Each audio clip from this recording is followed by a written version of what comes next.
Hello ladies and gentlemen, this is Azan Arrest Auto. Today I'm working on a Toyota Corolla 2006 model. The customer came,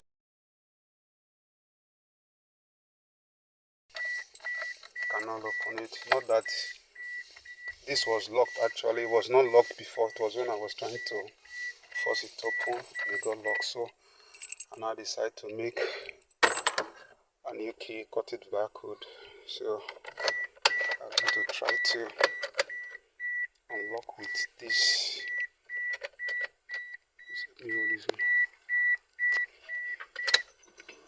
So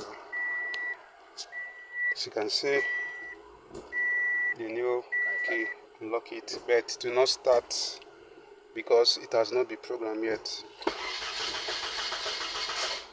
See, so I will now program this new key.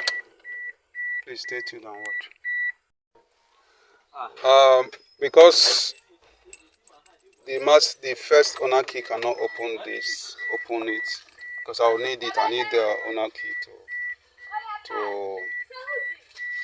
to add a key. I will need a master key, a registered key. So I now decided to clone the chip, so the car can start now.